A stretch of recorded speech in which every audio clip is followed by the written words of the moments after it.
All right, so origins of Christianity and the rise of Jesus Christ. So the first point I wanted to make was that all religions, all myths, they start with storytelling. Lots of stories are coming out of this region, including the Near East, Babylonia, Sumeria, Mesopotamia. And I don't know if you guys are noticing the pictures here, but I have, a typical gathering on both sides, actually, a typical gathering. But for those of you who are Star Wars fans like me, you may recognize the scene from Return of the Jedi, where C-3PO is telling the stories of their adventures and what it is to be a Jedi, which is also a religion, right? So basically, this is how religions start, with this oral tradition of telling stories. And if you go back to this region, you see lots of different stories that are very similar to stories that you see in the Hebrew Bible. For example, there's stories about creation and a great flood. There's the Epic of Gilgamesh. That's a Sumerian story.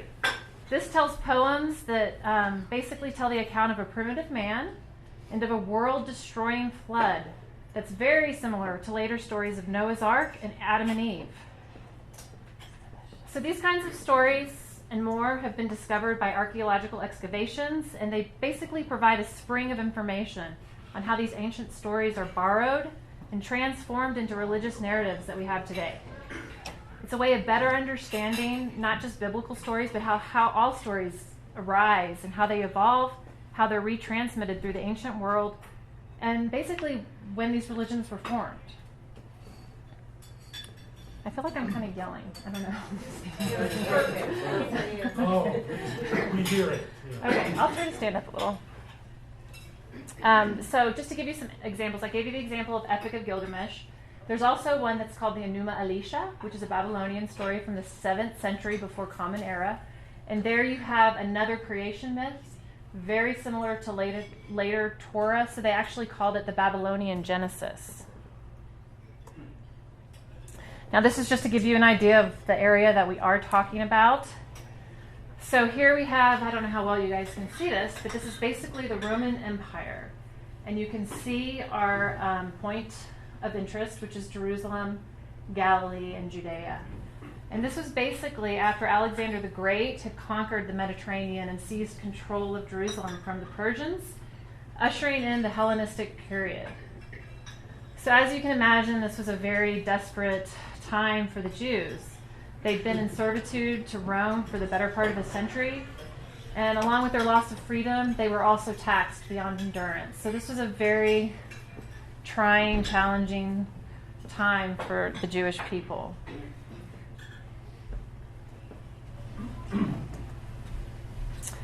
And then I just wanted to include a couple of pictures of what Jerusalem looked like in the first century. And of course, the middle, the big structure that you see is the Temple of Jerusalem. And this, of course, was a very, very important structure to the Jewish people. It, encompassed and embodied their religion, their culture, who they were as a people. It was their place of strength, their place of meeting, their place of worship. So it was definitely an extremely important figure to the Jewish people. And then I just put another picture. Sorry about the writing across, and unfortunately the image can't catch the crispness, but I thought this was an interesting picture, a closer up of the temple, and then all of these other smaller structures in the town of Jerusalem below. It's not the Wailing Wall, is it? The Wailing Wall? Well, where the Jews go to... That I don't know. The Wailing Wall is the remnants of one of the temples, and I'm not sure which one it is. Because they were raised and rebuilt at various times. So as you can imagine...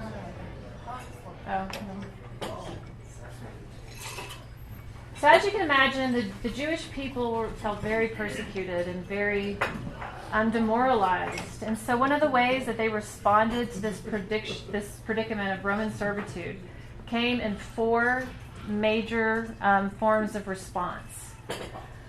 And I'm going to go briefly through those 4 major forms of response. And the period I'm talking about now is basically 2nd century before Common Era up to the year 70 Common Era, which is when the temple was destroyed. So the first group we have are the Sadducees. And basically the Sadducees were just making the best of a bad situation, given the circumstances. They basically accommodated themselves to Hellenistic culture and Roman rule. They had various religious responsibilities, including maintenance of the temple in Jerusalem.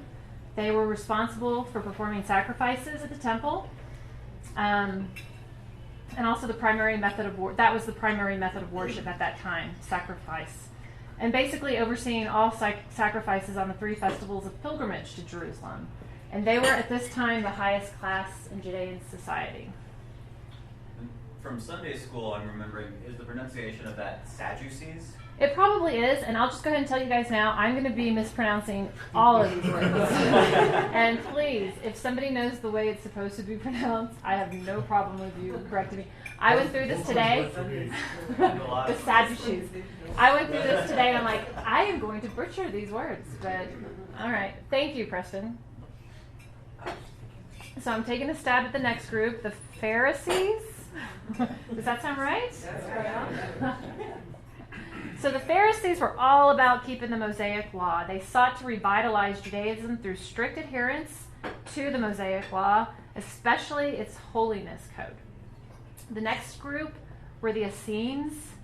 And basically the Essenes were a very sectarian, apocalyptic Jewish sect. They believed they were the true form of the Jewish religion, and they went so far as to remove themselves from the society. They went to the desert to escape the worldliness, the corruption of the temple. They were very apocalyptic in nature. So they believed that God would restore his kingdom on earth by destroying the evil and corruption in the world. And they knew many were going to die as a result. But they felt like these were evil people that were going to die, so it didn't matter. They were also mystics, and they believed in numerology, and they did a lot of interpretation of readings through numerology. And they're still in the Essene temple in northern Israel where they still have services. So that's cool. So they were mystics. They also believed that all of this was going to happen very soon, that God was going to come back, bringing his kingdom. They believed it was on the verge of happening through their interpretations of the Torah and prophecies of Isaiah. So you can kind of see these are some ideas that are very similar to John the Baptist. And also we have the Zealots, who also had a very strong, response to Roman domination. They wanted to expel the Roman Empire, expel the Roman Empire from the Holy Lands by force. So they were all for change as well, but they promoted a more violent change, I guess. Very similar to these things. Is there a question? Is this where the word zealot came from? I would guess so. That's what we were just talking about. Because zealot has a totally different meaning. But it's still extremists. Yeah, they're extreme. But the Essenes too, they removed themselves from the society. They felt like the temple had become corrupt. Does someone want to respond? Comment? Okay, sorry. So like I was saying, you see some of the Essene apocalyptic predictions in John the Baptist and also in some of the teachings of Jesus. So basically the Zealots, I'll go ahead and tell you guys about this. The Zealots led a rebellion in 70 against the Romans, and basically the temple was destroyed. So, and those are just some images of what happened during the destruction of the temple in Jerusalem. They basically, killed everybody, went in, destroyed it, took the religious symbology, and it was, I can't imagine what it would be like to go through something like that.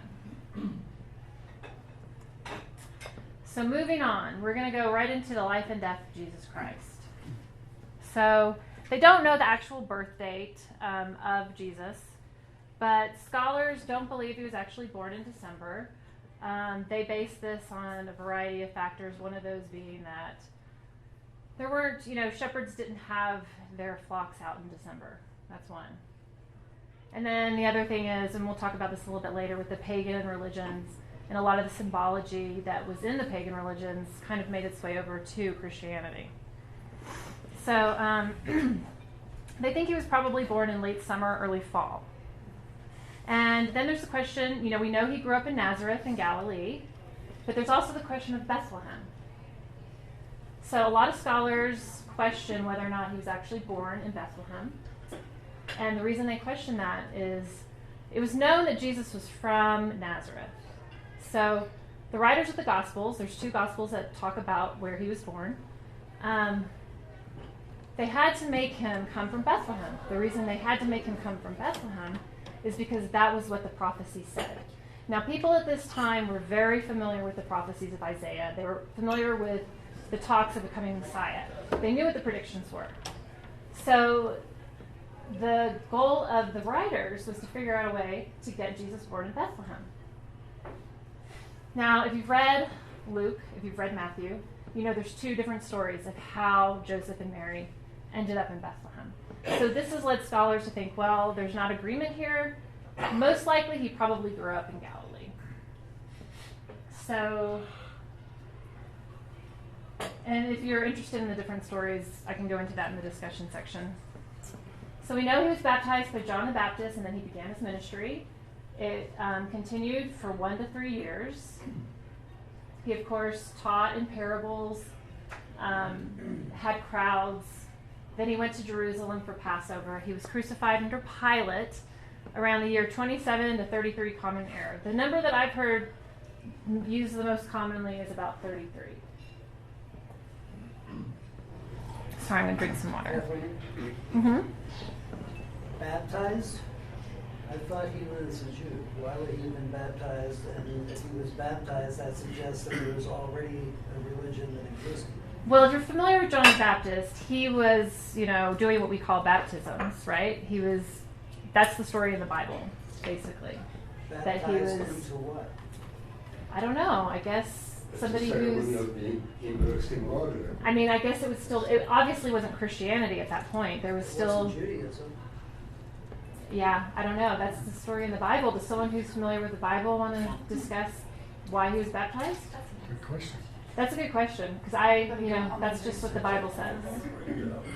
In fact, I believe Mark starts with him visiting John the Baptist and him being taken into the river in baptism. Maybe it was just a symbolic thing that they did. Yeah, He that's in the Bible. He was doing it, but it doesn't necessarily mean anything. Why did they call wasn't John the baptism. Baptist John the Baptist? Yeah. But that's a story right out of the Bible. So he went into Jerusalem for Passover. He got upset in the temple. He caused a ruckus. He was arrested. And then he was crucified under Pilate again during this time. And some of the things how we know what he preached is through the Gospels, through the New Testament, actually.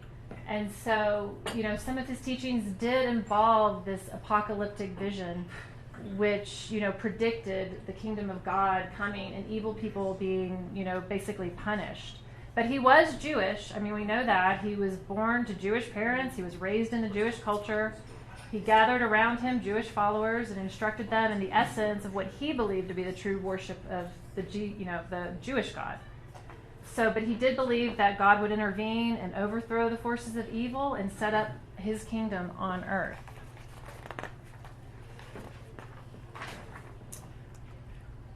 So again, here's just a little map. Now, I don't have it listed here, but you see, Nazareth in Galilee, and then Jerusalem, and then below is Judea, which Bethlehem, I believe, is just south of Judea. Okay, so how do we reconstruct the life of Jesus in the first century? And of course, first century is 0 to 100 Common Era. Again, there were oral traditions that were told after the death of Jesus. So if the Gospels and Acts are correct, immediately after the resurrection, his followers, which would have probably been 15 to 20 at that point, who had been with him in Galilee and came to believe that he'd been raised from the dead, they spread the word through word of mouth. So the amazing thing is, through these oral traditions and efforts of the apostles and Paul, the religion did spread through the Mediterranean. I'm going to kind of go through the centuries of how that happened. So we know the writings of Paul were the early 50s. So again, to think about this is at least the earliest writings we have of Jesus are in the 50s Common Era. There was nothing written during Jesus' life that they have found. So during the time that he preached, during the time he traveled, during his life, nobody wrote anything about him as far as we know. What was the span between the writing and his death? What was the span of which writing? So Like Paul's the earliest one, so Paul is the early 50s. That's when we first see writings. Not copies we have, just we know that's when Paul was writing. So that's 20 years after Jesus' life, or after his death, sorry. So that's the most common, that's the most recent writing we have. After that, another 20 years, that's when the Gospels start. So, and there's lots of ancient documents that have been recovered. There's no writings of Jesus during his life. Strikes me a little bit as odd, given his stories of miracles and his notoriety. Again, miracles were very common during the ancient world. There were other people doing, supposedly, performing miracles. But nobody wrote about him during his life. And so through the writings... The only records of all of this is from his followers, basically only what's in the Bible. There are no historical references. I'm going to get to all of those. I'm going to get to them. So you guys say by the Gospels, you mean... the Gospels, I mean Matthew, Mark, Matthew, Luke, and John. Okay. Yeah. So, where was I? Writings of Paul. Those are the earliest writings we have about the life of Jesus. He did this through his letters, and there's also a lot of discussion in Acts, but they make no reference to the Gospels. So the implication at that time was that the Gospels had not been written.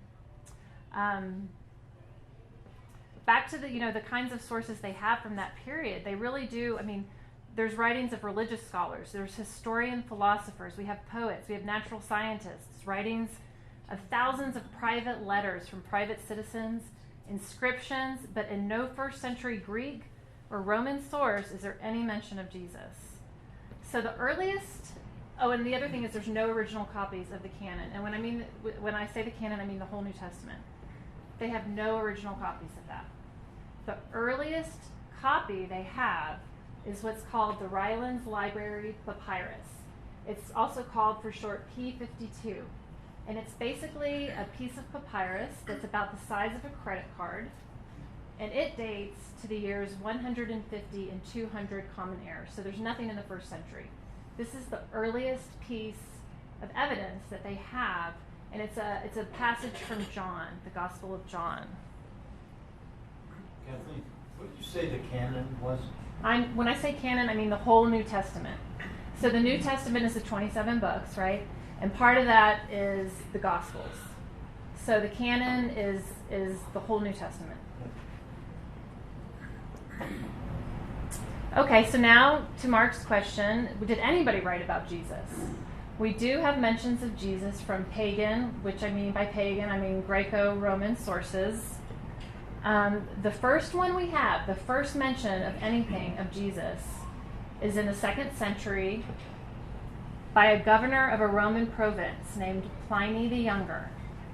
In a letter dated to 112 Common Era, he wrote a letter to an emperor at that time. The emperor's name was Trajan, which I'm probably pronouncing wrong. Trajan? Trajan. Yes. Pliny and Trajan. Thank you. So in this letter that he writes, he just indicates that there's a group of people that they call themselves Christians who are meeting illegally. He wanted to know how to handle the situation. That's all he says about it. They worship Christ as God, was the only reference he made to Jesus. That's in 112 Common Era. A couple years later, we have a Roman historian named Tacitus, and his reference to Jesus is in, let's see. Basically, he's mentioning him about he was Christus, who was executed at the hands of Procurator Pontius Pilate. So Trajan's referring to, he's indicating that there are a group of people. Actually, I'm sorry, that was Pliny. I'm getting distracted. Tacitus, sorry. So Tacitus is mentioning this in the context of the Great Fire of Rome. I don't know if you guys are familiar with that. I had never heard of it, but apparently there was a huge fire in Rome in the year 115, that historians think Nero started. But Nero was trying to blame the Christians for it. And then Tacitus goes on and says something about the superstition of Christianity first appeared in Judea before spreading to Rome. So that's it. So from this period, from 30 Common Era to 130, a whole 100 years within the lifespan of Jesus' death, there's only 2 mentions of Jesus from Greek and Roman sources that we currently have. So, go ahead. And the reference to Christ, I mean, at this point, suggests that, like, is that his last name? No. So Christ is what they called him because it's Greek for Messiah.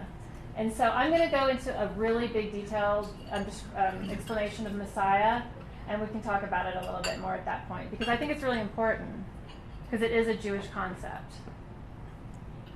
Okay, so the next mention.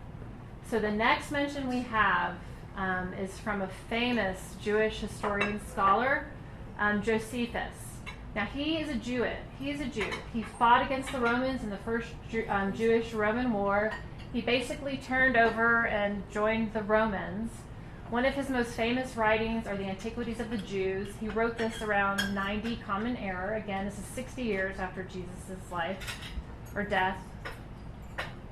And there's 2 passages in Antiquities of the Jews that make a reference to Jesus. The first one is down there. He identifies a man named James, and then in quote, as the brother of Jesus, who is called the Messiah. That's the first mention. He's mentioning him in passing. The second reference to Jesus that Josephus makes, and by the way, he wrote very extensive histories. He wrote about everybody, everything. So just keep that in mind. So the second reference to Jesus is this whole quote right here, and I'm just going to go through it first. So it says, "At this first time there appeared Jesus a wise man, if indeed one should call him a man. For he was a doer of startling deeds, a teacher of people who received the truth with pleasure. And he gained a following both among many Jews and among many of Greek origin." He was the Messiah. And when Pilate, I can't read, because of an accusation made by the leading men among us, condemned him to the cross, those who had loved him did not cease to do so. For he appeared to them on the 3rd day, living again, just as the divine prophets had spoken of these and countless other wondrous things about him. And up until this very day, the tribe of Christians named after him has not died out. What was the date for that? This is, Antiquities of the Jew came out in 90, Common Era. So I'm assuming he wrote it around that time. That's when it's dated to, 90. Again, Jesus died in 30. So, scholars have some issues with this quote. There are different opinions on the authenticity of this passage. It's very varied among scholars. Some scholars think the whole paragraph is forged. It just does not read like the rest of the document by Josephus. Those who are more conservative scholars, they feel like some of the passages were inserted. And the words that I have in yellow are the ones that most scholars agree, okay, we can at least agree these were forged. And I gotta say something now, this is a good time to talk about forgeries in the ancient world. There were forgeries all the time. There were people forging, saying that they were Paul. I mean, just everybody was getting, basically, there was forgeries everywhere. So it was not uncommon, which really makes the job of these biblical scholars and people, archaeologists, it makes their job so much more difficult. But let me just tell you why they feel like parts in yellow were forgeries.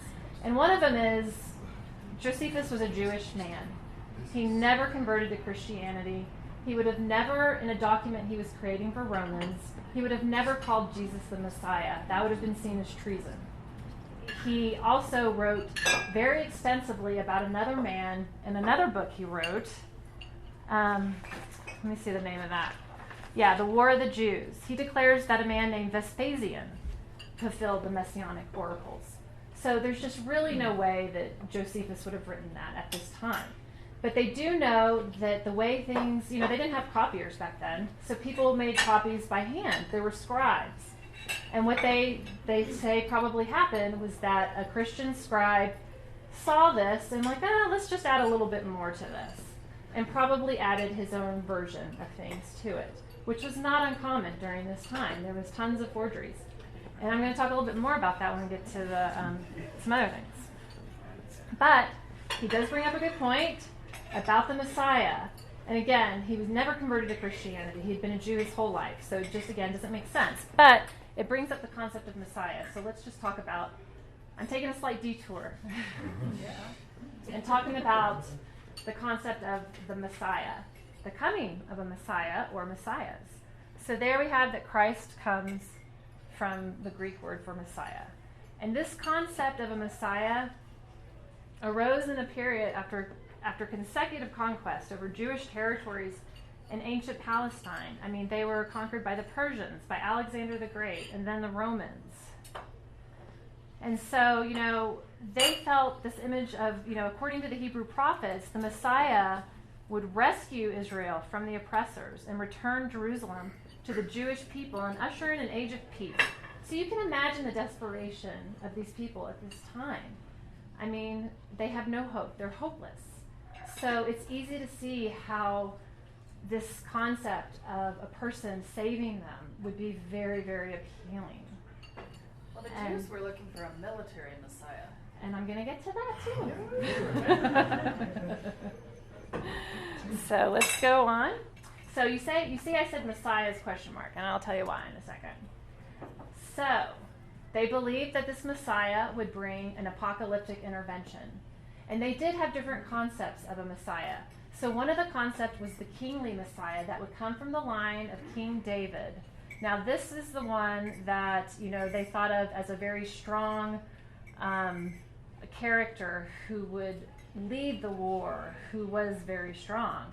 He would annihilate the enemies of Israel, and then there would be a judgment on both the living and the dead, and it would all usher in a renewal of earth through the kingdom. So basically, this kingly Messiah would overthrow the oppressors.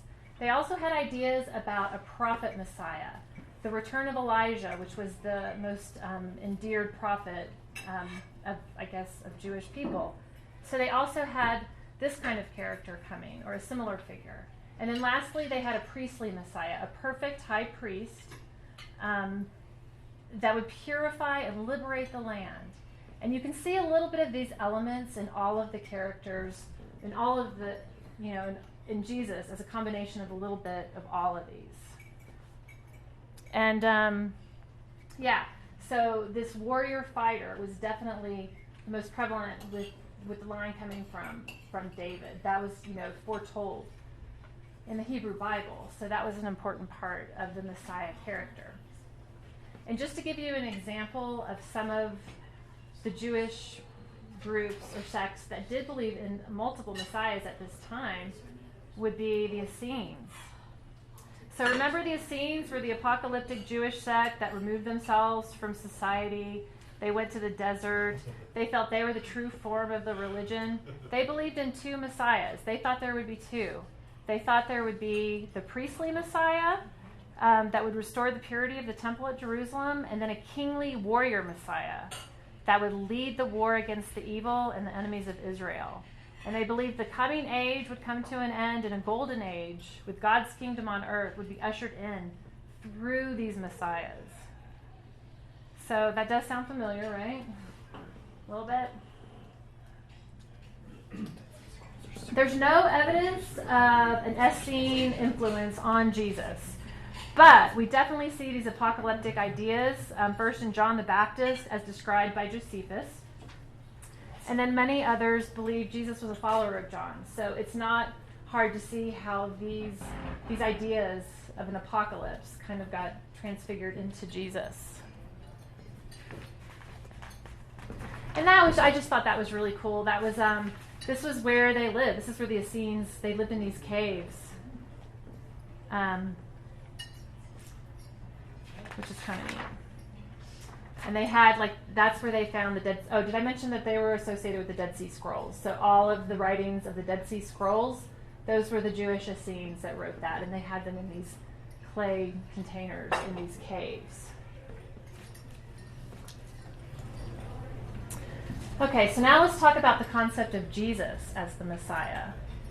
So with Jesus, we get a little bit of a different view of the Messiah. We have a suffering Messiah. And remember, their idea, the Jewish idea of a Messiah, is a warrior king, not necessarily divine, but from the line of David, and a man who would punish the enemies of Israel. So you've got to think a little bit about the overall feelings of the followers of Jesus at the time of his crucifixion. You can imagine, here's this man that they felt was the Messiah. He's crucified, basically squashed like a bug by the Romans, and then the new kingdom doesn't come. So that's got to be, talk about the cognitive dissonance that you're probably undergoing at that time, and already you're in ancient times, so you don't know much about the world anyway. So you can see, at least from a psychological viewpoint, you can see the need to not want to be wrong about this when you're so convinced that this is the person you think it is. So what did they do? They turned to the Hebrew Bible. They turned to Isaiah and Psalms to find out, well, what can we find out? Why did this happen? Why was he killed, and why didn't the kingdom of God come? The Messiah was supposed to lead and overthrow the Romans. And there was no kingdom. So what they did was they looked, and they found this concept, basically, of a suffering Messiah. And some of the passages that they used were Isaiah 52:53 and Psalm 22. But if you look at those passages, there's not a Messiah mentioned. There is talk of somebody suffering in Isaiah, but there's not specifically a mention of a Messiah. What I've read about Judaism is that, for example, Isaiah 53 is actually one of 4 songs. And if you read, the songs before it, it's plainly, and the Jewish people believe this, that the suffering servant in those passages are the people, the nation of Israel. They're not referring to a Messiah, according to the Jewish people. So again, another thing, and if anybody has more information about this little tidbit, I would love it. The other thing that the Jewish people say is that, there was supposedly a virgin birth predicted in Isaiah. And the Hebrew term in Isaiah is Alma, which means young woman. So basically they're saying it was mistranslated in later texts. And the Jewish people did not believe in a virgin birth. They thought that was a very pagan concept. So that was something that they could not really accept. And their idea of a Messiah was this kingly Messiah that we were talking about before. That would be a figure of grandeur and power. So let's talk a little bit more about why the Jewish people don't believe that Jesus is the Messiah. So point 1, it's predicted, and I put the passages here. The true Messiah will rebuild the temple in Jerusalem. Jesus lived while the temple was still standing. The Messiah will reestablish Jewish religious law as the law of the land. Jesus did not do this. The Messiah will save Israel. The opposite took place. The Messiah will establish a government in Israel that will be the center of all the world government for Jewish and the Gentiles. That didn't happen. The Messiah will return all exiles to their homeland. So none of this happened. We know the temple was again destroyed, Jerusalem was laid to waste, and lots of Jewish persecution continued for the next 1900 years. So the general Christian response to these Jewish responses is that these prophecies will be fulfilled at the second coming. And the narrative also changed a little bit. I'll talk about it a little bit more, but there seemed to be some blame that was starting to happen towards the Jews for the death of their Messiah. And some of these, I don't call them Christians yet, but I guess proto-Christians, they felt like the temple was destroyed as punishment from God for disobeying him. But these are some of the reasons why, from the Jewish perspective. Okay, so that was the Messiah talk a little bit, and so now I'm back to kind of early Christianity after the death of Jesus. So as you can imagine, right after Jesus dies, the movement did suffer initially a tremendous setback. Not necessarily because he died, I'm sure that was part of it, but because nothing happened afterward. There was no kingdom of God ushered in. So what does this mean? They did go, to the Hebrew scripture as mentioned and focused on this suffering servant. And really his resurrection was a way of continuing this narrative. So followers began claiming that Jesus had raised from the dead. And then we start getting into the writings of Paul, what happened in the book of Acts. We have the Pentecost, which starts describing 50 days after the death of Jesus, what happened with his followers. Again, the Gospels are starting to come, and we're going to go into each of those. But another thing to remember is that Jesus was a Jewish man. There was no indication that he was trying to start a new religion. So we're going to go on, but this is kind of the period we're going to talk about now is after the death of Jesus. And I'm going to start with the New Testament. And so the New Testament is 27 books. Now we have thousands and thousands of copies of the New Testament in Greek, which is the language it was originally written in. But none of these copies are all of these copies are from like the 4th and 5th century. We don't have, the earliest copy we have is the one I told you, that little papyrus that's the size of a credit card. So in copies, you have to think about all the copies that are being made throughout these, hundreds of years. And so it's just natural, humans, we're going to make mistakes. So there are errors, and they see these in the copies, comparing newer copies to older copies. And sometimes, who knows, maybe these were accidental errors. Sometimes they might have been intentional. So the vast majority of these errors are not significant at all. But there are some mistakes that do matter a little bit. And that's where you get into textual variants that exist throughout the copies. And I'll just give you guys an example of a couple of them after I drink this water. So textual variants. So what I mean by that is that there's copies that have information that older or younger copies don't have, or vice versa. So for example, we have the 2 oldest manuscripts of Mark that date, this is from Mark 16, they date from the 300s. One copy concludes with verse 8, which basically ends with some women at the tomb. They flee the empty tomb that Jesus was in, and they say nothing to anyone because they're frightened. So that's one copy.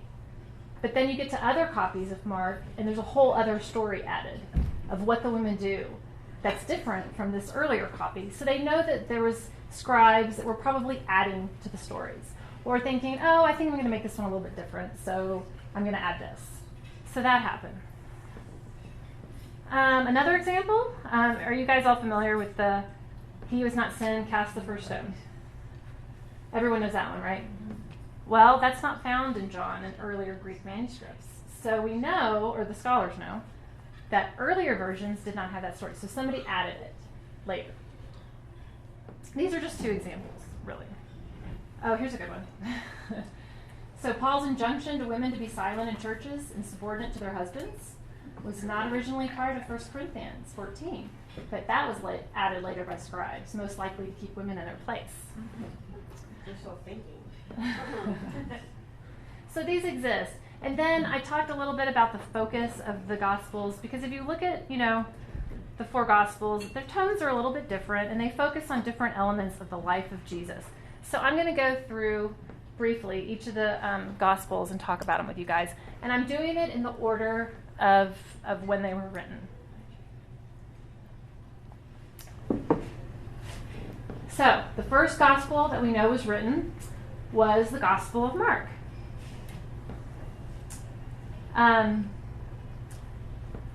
Let's see. So it was written anonymously after the fall of the temple in Jerusalem. And the reason they believe this and all the Gospels were anonymous is because early copies don't have names on them. They didn't attribute names to them. In fact, they know which bishop, and I can't think of his name. I want to say Irenaeus was the one who attributed names to each of the Gospels. But the oldest versions did not have names associated with them. So we know Mark was written around 70 to 75. So this is right after the fall of the temple. So this is a really traumatic time. Mark makes no mention of the virgin birth. He describes a lot of the miracles of Jesus. And like I told you guys, miracles were very common during this time. There were Jewish holy men. There was one named, I'm going to do this wrong, Hanina de Hosa, who was there was a pagan holy man, Apollonius of Tirana. It was said that Apollonius could heal the sick, cast out demons, and raise the dead. Hercules, he was a Greek god. He was also said to be able to raise the dead. And more recently, have you guys ever heard of Sai Baba? He lived during our times. He died probably about 10 years ago. He was supposedly a miracle worker in India. And these are miracles that supposedly are happening right now. I mean, these are people describing, miracles that happened 40 years before. So you can see how things kind of can get changed. So one of the things in Mark, we see something that they call the messianic secret. And in this one, Jesus is he does reveal who he is, the Messiah, but then he also conceals who he is. So there's that element in this story. And then there's also a different tone. And, when Jesus is on the cross, he says, my God, why have you forsaken me? And this, scholars have said that this kind of reflects how the Jewish people were feeling at this time. Right after the fall and destruction of the temple, they felt as if everything they thought was going to happen didn't happen, and God had forsaken them. So you can really see the feelings of the time coming through in Mark. And so then we're going to go to Matthew and Luke. I'm putting these together because they were both written around the same time, around 80-90 Common Era. Again, these were both anonymously written, although they do believe, I think it was Matthew? No, I'm sorry, Luke. They did believe that it could be written by Luke, who was a companion of Paul's. They do know who wrote Luke also wrote Acts, which appears in the New Testament. They believe that was written by the same person. And they know, I'm putting these also together because they know that the authors of Matthew and Luke borrowed greatly from Mark and another unknown source called Q. They just refer to it as Q. Yeah, that's funny. Star Trek. Dorks. It's short for yeah, which means source. Okay, there you go. And also, just FYI, Matthew, Luke, and Mark are known as the Synoptic Gospels. But anyway, they have not found it, but they know that they borrowed because their Greek translations are word for word the same. That would not have happened unless they were copying it from another source. They think Luke was most likely a Gentile or Gentile, which basically refers to pagans. They believe who wrote Luke, he was a Gentile converted to Christianity based on the style of writing and how he seems to talk to a more Greco-Roman audience. Again, these were written 15 years after Mark, and they were written for an early Jewish, early Christian community in villages located in the Upper Galilee. At this time, the Pharisees were becoming more prominent, and you can see some of the tension growing between this group of Jewish people and the people that would become Christians. And they're slowly starting to move away even more from the ideas. And you see that in Matthew. They call Matthew the most Jewish of all the Gospels because Jesus in Matthew talks about the law. He talks about Mosaic law and how you have to follow it and listen to it. And that's just more pronounced in Matthew than the other Gospels. Okay, again, just real quick, the last one's John. John was the last gospel that was written. This was written around 95, 100 Common Era. Again, it was anonymous. There was no name attributed to it. Some think it was John the Apostle, but they don't know for sure. Again, this is the 50 years after death of Jesus. And it reflects an even more eroding relationship between Christians and Jews. There's lots more symbology in John than in the Synoptic Gospels. And again, the virgin birth is omitted. But John's interesting because it really touches on the debates of the time and the debates that really continued for the next 200 years about what was the nature of Jesus and what was his relationship to God. There was a lot of views on this, and just briefly, going through some, there was some that believed in something called docetism, which is Jesus was 100% divine. Only, this view actually lost out, though, because salvation's required. For salvation to happen, Jesus needed to be human and suffer for mankind. So obviously we know there was another view, separatism. He was half divine, half human, modality, different modes, but we know it went out, and that was Trinity, right? 3 separate persons that are all equally God. It's kind of hard to explain and understand. Even, me reading about it, I didn't understand it completely. But I think the mystery of it is what's part of what the Trinity is. And even though it never, the Trinity is not mentioned in the Bible. But in John, you definitely see Jesus as divine, which you don't see. You see him as the Messiah in the early Gospels, but you don't see him as divine. And so this is kind of like a breakdown of how the different Gospels kind of focused on different things and how their character of Jesus was a little bit different. They focused on different, and I guess the idea is like, well, all of these things were a part of him, all of these ideas. But to me, it's kind of interesting when you think about the first, again, I'm just going to call them proto-Christians. I don't know what I call them because they were Jewish at the time. Reading Mark, they had no concept of the virgin birth. They did not even, they probably didn't even believe that at the time, based on some stories that started circulating, and then later appeared, 20 to 30 years later about a virgin birth, but it's not mentioned in Mark. But that's a common thing back then. They had a lot of people being born by virgin birth. True. I mean, that was not, but basically, if you didn't want to admit you were what? around. The Egyptian god Isis was Osiris? Isis is a god. okay, I think that backwards. Was supposedly born of a virgin birth. I mean, that was an old concept by Right. the time of Jesus. Right, and it's funny you mentioned her. Oh, this isn't the one. We get to her later. I do talk about her. So real quick, just to kind of set the time period, we're now in 132, 135 Common Era. At this time, Emperor Hadrian of the Roman Empire had this really great idea to rebuild the temple at Jerusalem and dedicate it to Jupiter. Well, this was basically like throwing a match into some gasoline because this is when we start seeing the zealots make their move. And let me just get to my thing. So basically what happened is there was a revolt, and this is referred to as the Second Jewish Revolt. And one of the leaders at that time was Simon Bar Kokhba? Kokhba? Okay.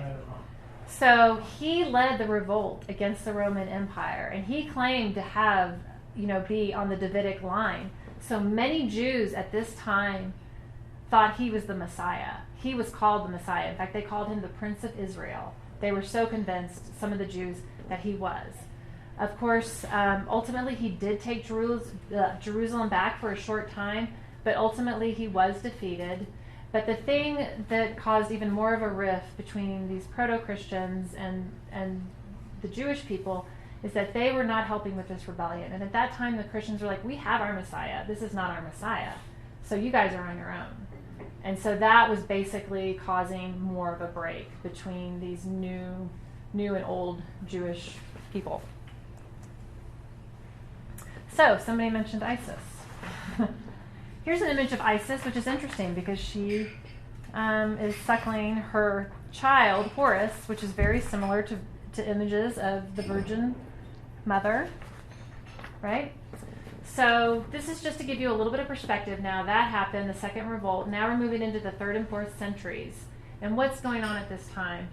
So basically at this time, it is still overwhelmingly pagan, right? There are some popular religions. And at this time, before the Great Persecution that I talk about, the Romans are pretty slack about different religions because in polytheism there's so many different gods. They don't understand these other religions, Judaism, these other sects of Judaism, but they're like, okay, whatever, that's fine. And these are the most popular ones at the time. So we have the Egyptian cults, the worship of Isis. She was seen as a goddess who answers prayers. Another ones we have are Mithraism. This was a hugely popular religion. It was extremely popular among the Roman military, and it was kind of a mystery religion. And interestingly, can anybody guess? Some scholars say his birthday, when they would celebrate Mithra, the god, was on December 25th. Some people contest that. Other people say no, December 25th is when there was this huge sun party. They worshipped, the sun. That's when they had the big party for the sun. Either way, we know from pagan religions that they do celebrate the winter solstice around this time, December 21st. And if you think about the fact that Paul was trying to convert the Gentiles, people that are pagan. It just makes sense that they're going to throw them some bones. So that's why we celebrate Jesus' birthday in December. Because of these elements that they were trying to incorporate. So, anyway, so by let's see, are we at? Yeah, so just prior to the Great Persecution, in 250 Common Era, we start to see Christians becoming an enemy to Roman empires. There's lots of arrests and execution. If anything went wrong, it was blamed on the Christians. Partially because the Christians weren't participating in the Roman rituals and ceremonies, and they saw that kind of as an affront to their religions. The Jews weren't either, though, right? The Jews weren't celebrating these celebrations either. But the way the Romans looked at it is, well, the Jewish religion is very old. It's an ancient religion. That's what makes it a religion. And this other group, they're not old. They're new. So what's going on? That's not a religion. That's a superstition. So that's just kind of the way they saw it. So anyway, by 303, we have an emperor named Diocletian. He ordered in the Great Persecution, this is when the Great Persecution against Christians started, and he ordered Christian buildings and homes, possessions, books, all to be burned. Christians were arrested, tortured, starved, condemned to death, and put into the gladiator arenas, right? But there was also at this time a great diversity of beliefs among Christians. Remember, they're not really called Christians yet. I say that for ease, but they're not called Christians yet. Not really. So here are some of the early groups of the Christians that were around at this time. So, for example, we have the first group I'm talking about are the Ebionites. Now, these were the ones that they believed in honoring the laws and rights of the Hebrew Bible. They felt like these must be followed. They did believe that Jesus was the Messiah, sent from God, but they didn't believe he was divine or that he was born of a virgin. And they rejected Paul the Apostle as an apostate because, they just felt like Paul was a little bit too slack when it came to the laws. They really did hold similar beliefs to the first followers of Jesus, like Peter and James being his brother, Peter being the disciple. James and Peter were leaders in the Jerusalem church. So they believed in abiding by the Jewish laws, such as circumcision and dietary restrictions. They were Jewish. They believed that Jesus was a Jewish Messiah. They believed Paul had it all wrong. Paul said you don't have to become Jewish to follow Jesus. For Paul, doing what the law required was pointless when it came to salvation. But that makes sense when you think about Paul was really converting the Gentiles. These were people that were not down with circumcision and dietary restrictions. So, being a little bit slack on the laws made it more palatable to people who were pagan. The Ebionites, they had their own sacred books. They had a Jewish Christian gospel and they had the Hebrew gospel. The next group was the Marcionites. Now, they are completely on the other end of the spectrum. They were followers of Marcion, which was a preacher, theologian of the 2nd century. Paul, they did like a lot. They saw him as a great hero of the faith.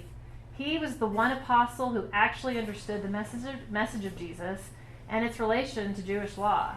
Again, Paul did not believe that following the law of Moses would bring salvation. This could only occur through the gospel of Jesus, following him and his message. And so basically they rejected the Hebrew Bible. They thought there were two different gods, the God of the Old Testament, and I say the God of the New Testament, but you've got to remember there was no New Testament at this time. But they believed there was two gods, the God of the Old Hebrew Bible and then the God of Jesus. They believed that the Old Testament God was a wrathful, vengeful God of judgment who condemned the chosen people of Israel after they disobeyed. So, in Marcion's eyes, this had nothing to do with creation, Israel, or the laws. Jesus had come into the world to save people from the Old Testament God. He would die on the cross to take the wrath of God himself. So their teachings, they believed that the teachings of Jesus were incompatible with the actions of the Old Testament God. And my favorite group, the Gnostics. The Gnostics were very interesting. Of course, they lost the war in the battle of what the Canon would actually be. But the Gnostics were actually also a group. There was many different splinter groups within the Gnostics. But we're going to just put them all under one group right now. It refers to a variety of similar groups. But they thought that knowledge, not faith, was necessary for salvation. So what kind of knowledge are they talking about? They thought this knowledge had to do with how the world came into existence, and more importantly, who really somebody was. They believed that some people on the earth were not of this earth. They believed that some of the people came from a heavenly realm and had become entrapped in the evil confines of our earthly bodies, and that those people had to learn how to escape, and to do this, to escape and to transcend, they had to learn a secret mystical knowledge. So basically they believed there are lots of heavenly divine beings in the heavenly realm, but that this world, the world we're in, was created by lower, ignorant, inferior divinities. And basically it marked a cosmic disaster resulting from a catastrophe that must have occurred in the divine realm. Some of us, not all, have this spark of the divine in us, and we need to remember it. And we need to remember the world above in order to escape this place and return to our heavenly home. So that might be like, okay, well, what does this have to do with Jesus? Well, you can only know this secret knowledge through Jesus, who's the Savior of the souls. The Gnostics saw Jesus as divine, as the Marcionites did, but they believed that Jesus was a human temporarily inhabited by a divine being. So Jesus was sent to give you this secret, and that's what you need. And so many may have heard of Nag Hammadi. This is where we find the Gnostic Gospels. And one of the famous ones is the Gospel of Thomas. And there's a quote from the Gospel of Thomas that says, "Whoever finds the interpretation of these sayings will not taste death." And just fast forward for a second, the Gnostics were really seen as a threat in the 2nd century to what was considered a more mainstream proto-Christianity. There was a bishop named Irenaeus of the early church. He wrote a whole book speaking out against the Gnostics, basically calling them agents of Satan. So anyway, these are some of the factions. These were the main factions that inhabited the early Christian church. There was a lot of diversity of beliefs up into the 4th century. And now we have Emperor Constantine in the 4th century. And Emperor Constantine, I wanted to talk about this one supposed event that happened in Emperor Constantine's life. And it has to do with something called the Battle of the Milvian Bridge. This supposedly happened according to this was a Christian writer who described this, so keep that in mind, Eusebius. And basically what he said about Constantine is that Constantine was a general vying for power against another general to become emperor in the West, and he had a vision. Now, up to this time, he was a worshiper of polytheism, multiple gods, Apollo, the sun, and basically this vision or dream is described differently in different sources. Basically, he looked up in the sky and saw the sun, and above it a flaming cross. And on the cross, there was some words painted that said, "By this you will conquer." So then he supposedly had all the men in his army paint crosses on their shields, and lo and behold, he won the war and became the emperor of Rome in the West. So that's one story. I'm a little skeptical. I didn't really, dive deep, but I did find other stories of why he converted eventually. And other stories say that it was his mom that converted him. So we don't know for sure. Maybe that story is true, maybe not. But anyway, whatever way, he finally converted. He himself became a Christian, and this was in 313. He converted in 314, but he wrote the Edict of Milan in 313, which basically decriminalized Christianity. It gave them a legal status, church property was returned, and at this time, Christians were about 10% of the population, but they were already higher in numbers than Jewish people. And then, so that was in 313, right? And so the next thing we have is 325 Common Era, which was the Council of Nicaea. So basically, this was organized by Emperor Constantine, and it was the first effort to attain consensus in the church because there were so many arguments going on, specifically those that are addressed in John, and the ones I talked about earlier, like what is the nature of Jesus? Is he human? Is he, divine? Is he God? Is God a separate person than Jesus? So basically, he called this council together to kind of get the roles of Jesus and God defined and to get the doctrine established. What were the correct beliefs of the church? And this was first done, and from this point there was an orthodoxy. Everything else that wasn't orthodox would be considered heretical. And part of this came about because of a bishop named Arius. His ideas kind of, was a catalyst to this council occurring because Arius had some different ideas. His version of Christianity was a little bit different, and he believed that God's divinity was higher than Jesus. And that was, after this, was seen heretical. But even beside that point, his beliefs, Arius' version of Christianity, persisted through Europe for a really long time until it was suppressed by military conquest or voluntary conversion in the 5th and 7th centuries. So there was definitely this movement to squelch all of these other diverse ideas and beliefs that did not match what they established at the Council of Nicaea, which ultimately led to the Nicene Creed. And we believe in one God, the Father Almighty, and in one Lord. So that's basically the creed of what they believed. And at this point, it is, established once and for all that, yes, Jesus was divine. At that point, it becomes, well, which books are going to be in our canon? They still don't have the New Testament. They don't have the canon.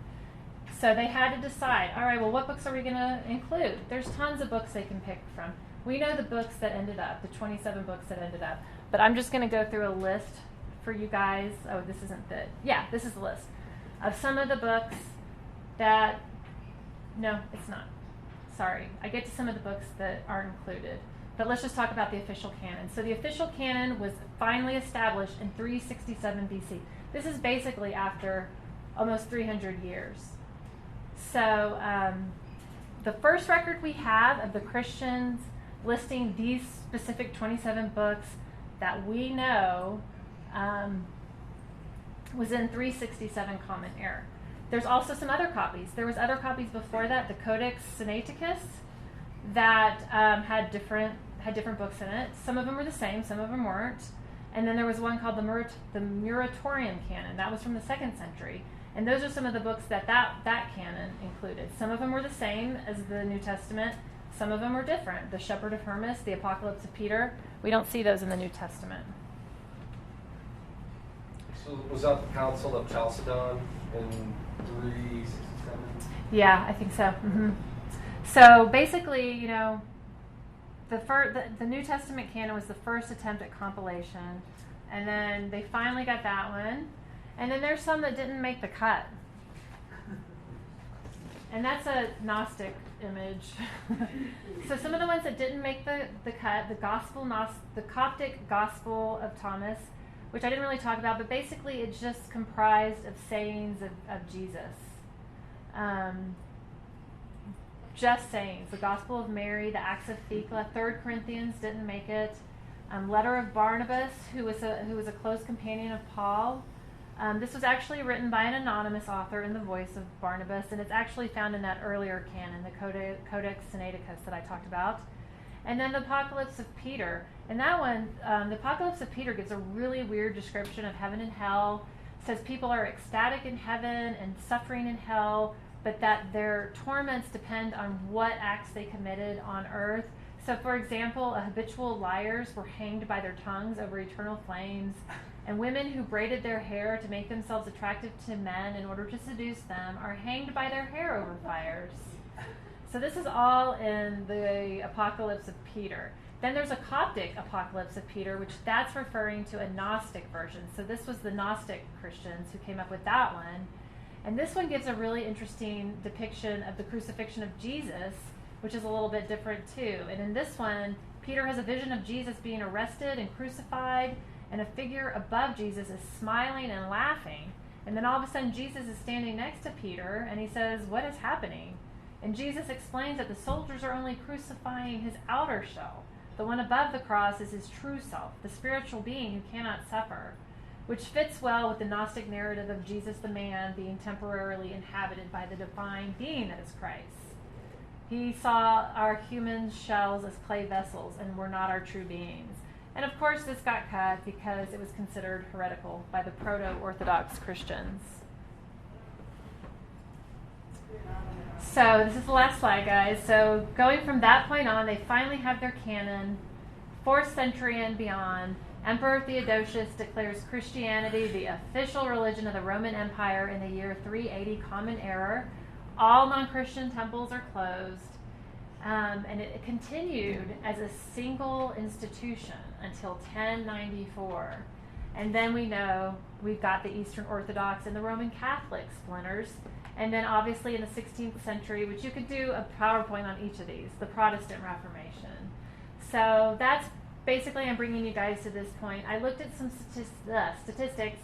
As of 2010, Christianity has the most people in their religion, followed by Islam. There's 2.2 billion adherents, 70.6 adult population in the United States, and this number, over 30,000 denominations in 238 countries. I found that hard to believe, so I looked into it a little bit deeper, and I'm not sure what the criteria for being a denomination is, but one thing I noticed, like within the Mormon religion, there was like 238 denominations, so I'm not sure what that means.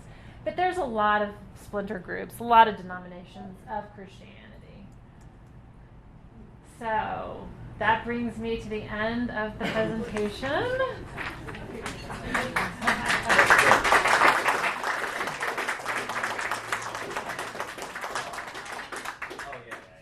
So questions, discussions. Do you guys want me to turn the lights up?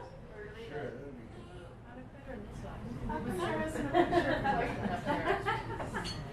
oh my God, that would have been hilarious. I wish I thought of that. Oh yeah. There's all these images of Jesus up there. Like people on our crew. That would have been looks like Jesus. All right, so anybody have questions? I felt like I needed to go a little bit faster at the end because it's 8. Ernie. Yeah, well, the whole thing of your presentation was, it appears that you accept the fact that there was a Christ, there was a Jesus. So, okay. And Sorry, go ahead. no, but that's a big question. So I was originally going to include, there's a minority of scholars who don't believe Jesus actually existed. They don't believe they believe it was a myth told. I just didn't have time. There was so much to cover, and it really wasn't about that. And it's not really it's a minority view. Most biblical scholars believe there was a person named Jesus. Of course, they don't believe that he performed. There's no evidence. There's no way they have to confirm that he created these miracles. But there's no writings describing them other than, in the Bible, which were written by people in the religion. So, yeah, When you say most biblical scholars agree that there were, but most biblical scholars are Christians. You're right. Well, I'll give you an example. Bart Ehrman, who started out as an evangelical Christian, he learned Greek so he could actually read the passages and the actual writings in the language it was written in. This guy was dedicated. And I had a picture of the Great Courses. I actually listened to his. He was the one who they hired to do the Great Courses on the New Testament. He believes, based on the writings of Tacitus, he feels like there's no reason that Tacitus would make that up. And he says Jesus in passing. And so he, based on that and other writings, he thinks I don't think any of the biblical historians say this is what it was exactly and this is 100% sure. But he feels as if there was actually a Jesus who did lead this movement. But there was a lot of Jewish people or men leading movements like that. They were in this constant, state of distress and persecution. So there was a lot of, unrest and rabble rousing. Jesus was not, uncommon in that respect. There was a lot of people doing what he was doing. Yeah. So I don't know. It's a debate. You could do a talk just on that.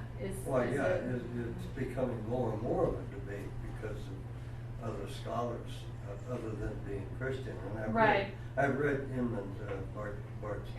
And then the guy who wrote The Myth of Jesus, David Fitzgerald, I read his book, and I mean, I was going to include a little bit about that just to get the perspective, but I honestly thought it would be too long at that point. And the other comment, I sounded like there was a number of things, I can't put my finger on one specific, but you did say we know he grew up in Nazareth and all that, and there's even some question as to whether Nazareth as a town even existed. That's true, I have heard that too. That's a good point, and I didn't dive that deeply into that. Do you know why they don't think Nazareth existed? Well, I think it's from archaeological. There's no archaeological, and that's another. I mean, you can go into a lot of the stories that's in the New Testament. And there's, like, for example, the killing of all the children by order of King Herod. There's no record of that, and I find that hard to believe that Josephus would not have written about that. That's huge. And even just, one of the stories of how Mary and Joseph ended up in Bethlehem was that they had to go back because of the census. No record of that census at all, and that's a huge endeavor for people to travel that far in that time to trace back 1,000 years, which doesn't, that just seems like a not good idea either. But there's no record of it, and it's like, how do you even know who your lineage 1,000 years back? Anyway, but there's no record of that, and they also say it was under the reign of Herod, but Herod had died 10 years before that, so that was an inaccuracy about the census. Yeah, but on the other hand, it's hard to imagine that someone who supposedly had such an impact that for decades and decades, there's no record of his existence outside of religious writings, except for 2 mentions of him in letters where he would fit the role of basically a revolutionary, which, as you pointed out, there were a lot at the time, and that's how they treated revolutionaries. They crucified them. So there are a lot of other military men at the time, and Messiah was a political term, as I understand it, not necessarily a religious term. What you probably refer to as the military Messiah. So there were these guys, there were all kinds of little rebel groups, again, fighting the Romans, and there was a lot that claimed to be the Messiah. And crucified. And there was a lot that wanted to be the Messiah. And they knew the prophecies of the Hebrew Bible. They knew how, people riding into Jerusalem on a donkey, because that's what the prophecy said, So that was happening. There was some other point in there that I was getting at. Oh, the mythicists. Well, that's one of the reasons the mythicists, who are the scholars who don't believe, they think there's a chance that there really wasn't even a Jesus, that it was a figure used as a political figure. But that's one of the reasons they feel like he could have been made up, because there's no writings. Nobody wrote anything about him at that time. The same is true of Moses. Yeah. The only writings of him are in the Bible. There's no archaeological evidence that he existed either. See, that's another, that'd be another PowerPoint, because I don't have anything in my head. So Preston and then Randy. Preston? So I did have insight on the ritual baptism. Okay, yeah. On my phone, I'll read this little paragraph. It does say that in the Bible, though, right? That's what I. Yeah. Sure So it apparently is similar to a Jewish purification ritual called Tevilah, of immersing people in water, which is supposed to purify you, and is also done during conversion. So if someone's converting, that's still done today in Orthodox Jewish conversion. So I guess it makes sense that a Jew would be baptizing people. Okay, so then that's probably where the Christian baptism came from, because there's Jewish roots. It's interesting to see the religions evolve from polytheism into monotheism, and then all of these elements that they carry with them. If you think even about Christmas, it says in the Old Testament, in Jeremiah, that you are not to put a tree and decorate it, because it's pagan. But we do that every Christmas, and it's because we had these Gentiles, these pagans that were coming in, and so we have a lot of those elements in Christianity. Randy? I was just wanting some clarification on just the names, Matthew, Mark, Luke, and John. Yeah. How those names existed. I thought that too. I don't know. In that era, at that place, that name doesn't. None of those it doesn't sound like a Greek. It's a Greek translation. Yeah. I don't know if maybe, I mean, remember, there's Yes, it's King moved, James yeah. version, there's all these different versions. I don't know. And maybe at the time they weren't common, but we're just so used to them, now they are. I don't I know. wouldn't think you'd find those 4 names very common. Do you know? Well, there was Mark Antony, so Mark doesn't seem so. That's a good point. That's a great Mark point. at least Mark is sort of- Antony, who was a Greek. Um, And then we've got Alexander the Great. Alex. Alex for short. Were you going to say something else? Yeah, it was just sort of a discussion point. It's just, you're talking about how many pagan religions there are. And obviously there was the whole thing where the Jews were persecuted very heavily at this time. But I just find it very, Ironic. almost unbelievable how quickly it spread. Oh. In how, like, what is it about Christianity that appeals to people to such a degree that it was able to gain such a foothold when you had so many pagan religions out there at this time, and so many, like you said, pseudo prophets, Okay. Yeah. or Sorry. like, There was one emperor. So I did read about that. it was established up to that point, right? It's like It wasn't dominant. no, it wasn't dominating, but they had 10% these people a lot. who believed in it and like They believed in it. stood by it so fiercely. How did that They let happen so themselves- quickly? So, well, if you think that that's quickly from 30 to 365, but I mean in the span of 300 years, you're right. That's also based on largely oral tradition, right? There weren't really writings Right. in it. It wasn't Exactly. something that was largely accessible. How did it move And so then- quickly with just oral tradition? That's something I was interested. In 100 years. 100 years, Yeah. Mormonism is still largely concentrated in Utah, right? It's not something that's spread across. It's It's actually worldwide. spread No, quite you far. can go into Argentina. Around the and see world. that. Yeah. It's worldwide. What about Islam? Well, Islam The Roman too. Empire. Islam's a little. I mean, Islam Islam's arose and conquered half the world almost within the lifespan of Muhammad. But Islam, Well, and it's but then- obviously not impossible, but one of the things that I read was that this religion, it gave them a way of, they did not have to look to they did not have to have a conduit, somebody as a proxy between them and God. All of a sudden, God was accessible to them right there. They were like God almost, and in their communications with him, they didn't have to rely on priests. And also when you think about the suffering that was going on, and here's a religion promising this eternal life of heaven. Rewards will basically. come later. This reward that's going to come later. I mean, that was it's still very obviously appealing. Right. And this afterlife, this concept of an afterlife when you're in the midst of so much suffering and persecution, and I can see why it was so appealing. And I mean, think about it. You guys would play telephone when you're a kid. Oh, I got to tell you this, and it goes through the line and it changes. Well, think about all these oral traditions. They're going through all of these towns. They're changing. They're making him more and more magnanimous. By the time you get to the Gospel of John, he's a god. He wasn't a god in Mark. So it got bigger and bigger and bigger, and more people, I'm really curious about the sect that basically believed that there were aliens who came down and inhabited bodies. That's Gnostic, Scientology. That's I what know, I that's thought what when I I was too. reading that. I was like, oh my god, this is where L. Ron Hubbard got Yeah. his idea for Scientology. It sounds totally like the Gnostics. It's crazy. There are a lot of Wait, Randy, did you have a question? No, just stretching. Okay, Maria? Sorry, good. Who did somebody have their hand up here that I didn't see? Yeah. Sorry. I think a point you might want to mention, or at least I guess I think it's important, did your research indicate or show when did Jesus become God? So Council it of was, Nicaea. Council of Nicaea is when they officially, the Nicene Creed officially at that point was, this is what it is. But the ideas were already there because you see them in John, which was written around 100. So the ideas of John as him as a God, and the character of Jesus is much more calm in John, whereas in Mark he's like, why has my God forsaken me?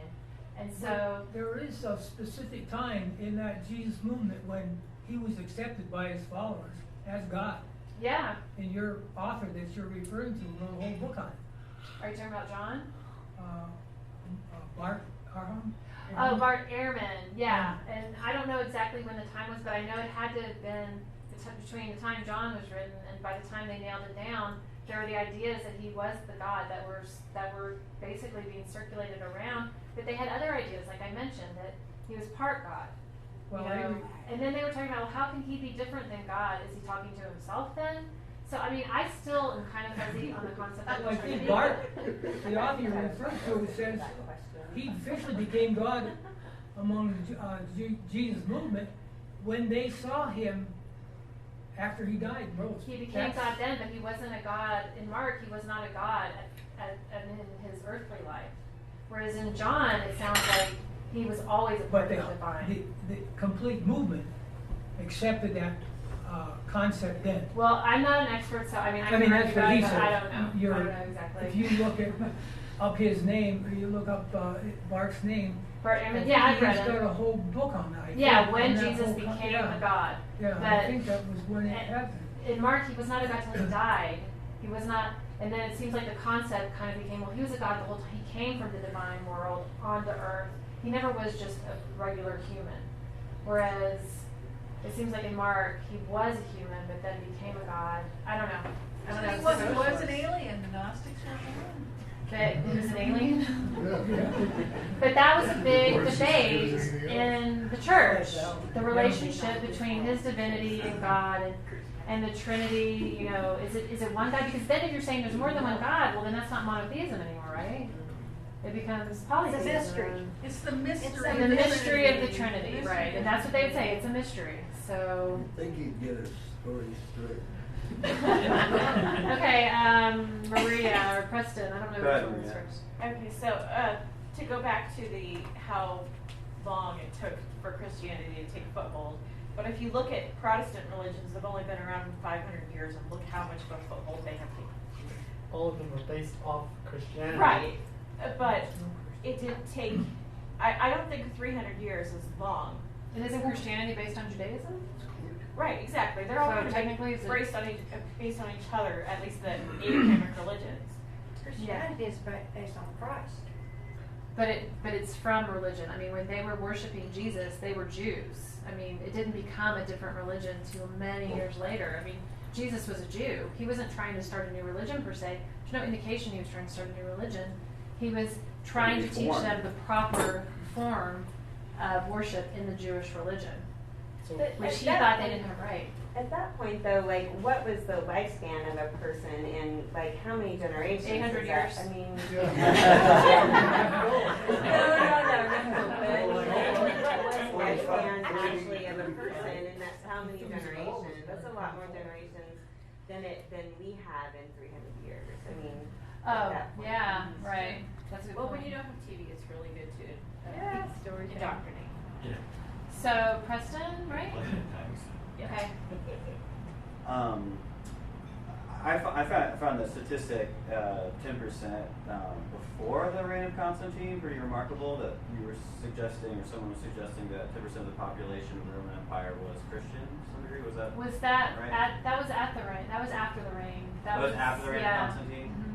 Mm-hmm. But there was, okay. Let's see. But supposedly there was, some standing population. Yeah, And yeah. There we go. Yeah, during his. So yeah, by 313 they were already at 10%. Oh, okay. Oh, wow. Okay, so that probably got a boost just because of Constantine. Oh, absolutely. Okay. Absolutely it got a boost. And then it became fashionable to convert. Okay. Once he became a Christian, then conversions were happening much more quickly. So I wonder, before it got the marketing boost by being endorsed by Constantine, By their emperor.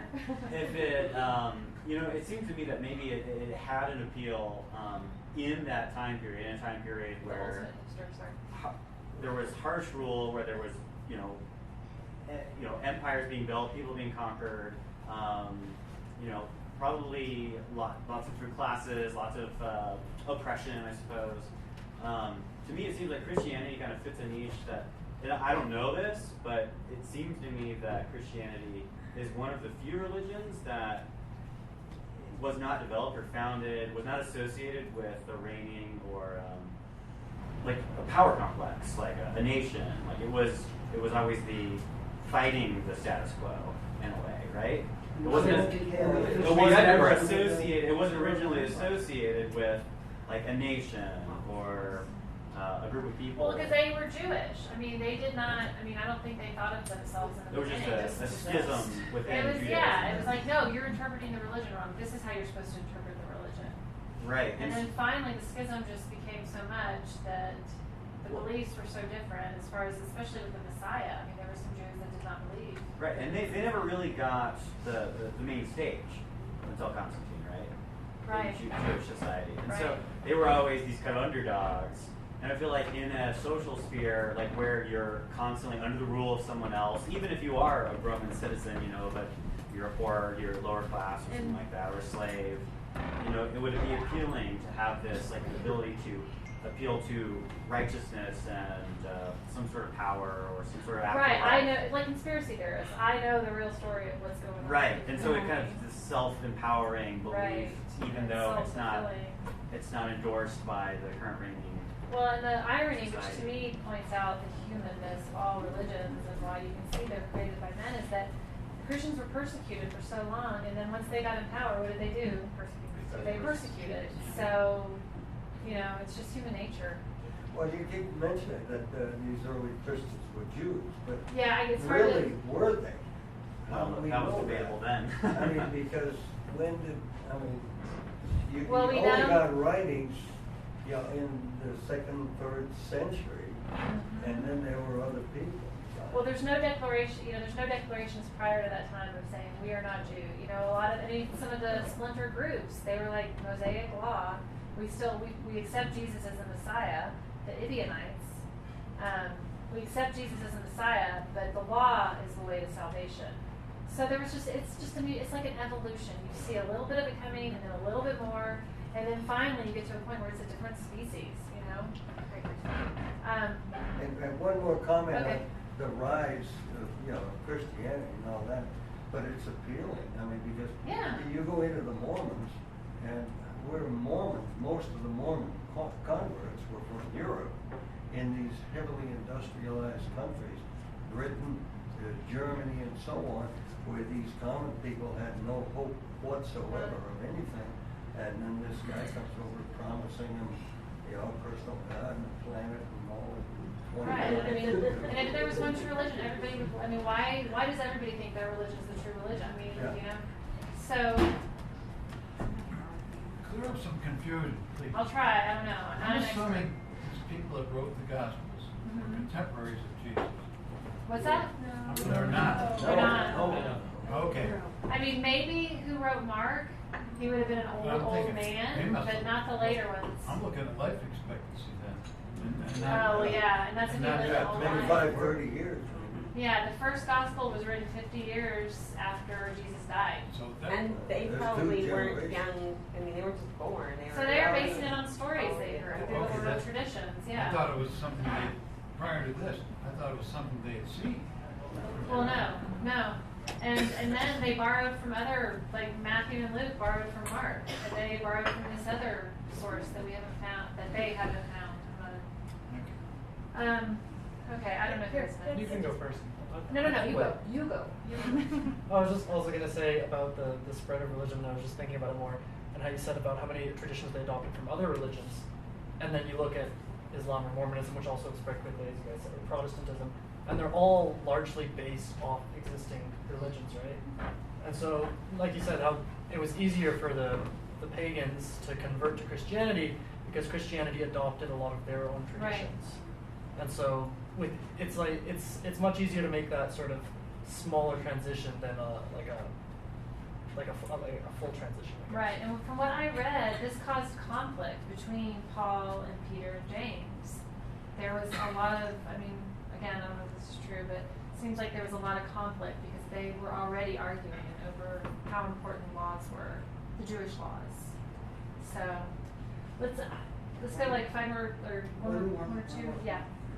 So can you tie the rapid spread of Christianity to the fact that it became the official religion of the Roman Empire? And 380 is when it. I mean, that's a pretty I'm sure there was good some force incentive. behind that. Yeah, that's a good point. It became the official religion in 380, I'm sure. And they destroyed all the non-Christian temples, or they closed them. They didn't destroy them. So that would explain a lot about the rapid spread. Yeah, Yeah, I would. No choice. Convert or die. And so I just want to take a moment to thank you guys for coming. Thank you. This was a really fun presentation to research. You did a great job. Yeah.